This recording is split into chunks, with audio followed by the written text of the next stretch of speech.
اور ہم پیچھے رہ گئے.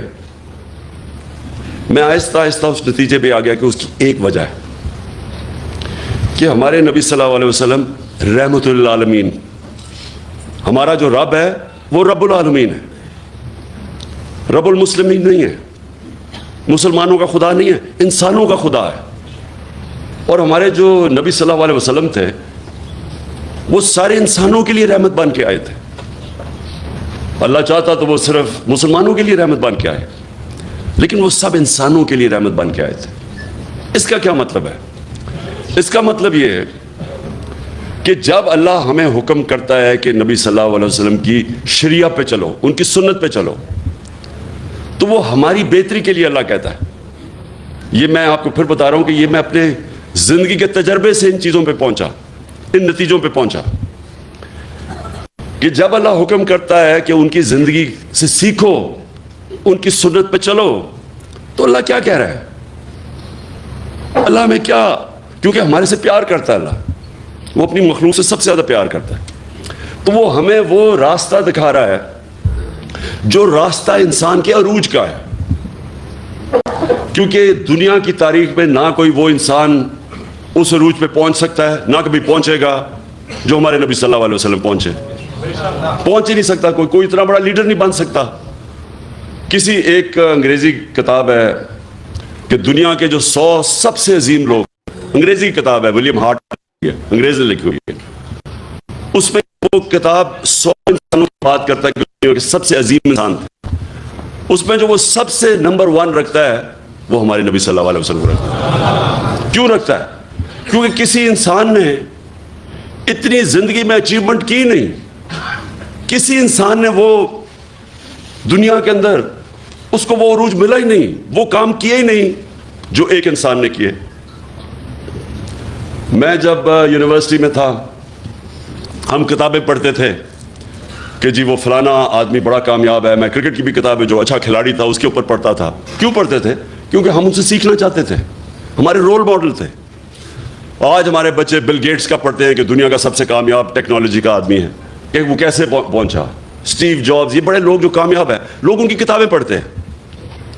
تو جو انسان سب سے دنیا کی تاریخ کا عظیم آدمی تھا، تو اللہ ہمیں حکم کر رہا ہے کہ ان کی زندگی سے سیکھو، کیونکہ اگر آپ نے اوپر جانا ہے تو ان کے راستے پہ چلو. اللہ کو فائدہ نہیں پہنچا سکتا کوئی، اللہ بے نیاز ہے. یہ ہماری بہتری کے لیے وہ کہتا ہے. تو میرا یہ سب سے پہلا یہ نتیجے پہ میں کیسے پہنچا، کیونکہ جب میں نے دونوں معاشرے دیکھے، آپ حیران ہوں گے کہ جو مدینہ کی ریاست کے اصول بنائے تھے میرے نبی صلی اللہ علیہ وسلم نے، آپ حیران ہوں گے کہ وہ ان اصولوں پہ وہ مغربی معاشرے چل رہے ہیں. جو انہوں نے مدینہ کی ریاست پہ ایک ان انسانوں کو جن کی کوئی حیثیت ہی نہیں تھی، ان کو دنیا کی امامت کروا دی. اور یہ تاریخ کا حصہ ہے. ایک کتاب ہے بڑی تاریخی کتاب، اس کو کہتے ہیں The Fall of the Roman Empire. ایک بڑا ہسٹورین گبنز اس نے لکھی ہوئی ہے. اس میں ایک پورا چیپٹر ہے کہ کیسے وہ رومن امپائر جو اتنا بڑا سلطنت تھی، سپر پاور تھی، وہ کیسے گری. اس میں پورا چیپٹر ہے کہ ایک انسان اٹھا عرب سے اور دیکھتے دیکھتے اس نے گھٹنے ٹیک دیے اس کے سامنے. تو اس نے کیا کیا؟ جو چیزیں کی نا وہ تھی مدینہ کی ریاست میں انہوں نے بنیاد رکھی. بنیاد کس چیز پہ رکھی؟ سب سے پہلی بنیاد رکھی عدل اور انصاف پہ. یہ جو آپ ایک چیز یاد رکھ لیں کہ جس معاشرے کے اندر قانون کی حکمرانی نہیں، جدھر انصاف نہیں، وہ جانوروں کا معاشرہ ہے. جانوروں کے معاشرے میں انصاف نہیں ہوتا. اللہ نے جتنے اپنے پیغمبر بھجوائے دنیا میں 1,40,000، وہ سارے ایک ہی پیغام دینے آئے تھے کہ جانوروں سے مختلف انسان کی معاشرے میں انصاف ہونا چاہیے. اور انصاف کا مطلب ہوتا ہے طاقتور اور کمزور کے لیے ایک قانون، قانون سے اوپر کوئی نہیں ہوتا. یہ یاد رکھیں، یہ سب سے بڑی بنیاد رکھی جاتی ہے ایک انسانی معاشرے پہ. جو نبی صلی اللہ علیہ وسلم، ان کے پاس ایک قریش، اس نے کہا جی قریش کی لڑکی نے چوری کی ہے، اس کو معاف کر دے، قریش کی لڑکی ہے. تو انہوں نے کہا کہ میری اگر بیٹی بھی چوری کرے گی تو اس کو سزا ملے گی کہ کوئی قانون سے اوپر نہیں ہے. اور پھر انہوں نے یہ کہا کہ تمہارے سے پہلے قومیں تباہ ہوئیں، جدھر ایک چھوٹا چور چوری کرتا تھا وہ جیل میں چلا جاتا تھا، لیکن طاقتور کو اس ملک کا انصاف کا نظام نہیں سزا دے سکتا تھا، قوم تباہ ہو جاتی ہے۔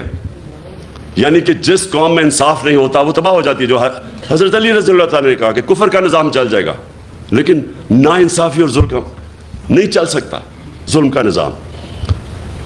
آج اگر آپ نے دیکھنا ہے عدل اور انصاف، میں آپ کو ملک بتا دیتا ہوں، سوئٹزرلینڈ چلے جائیں، سب سے خوشحال ملک ہے، وسائل ہیں ہی نہیں۔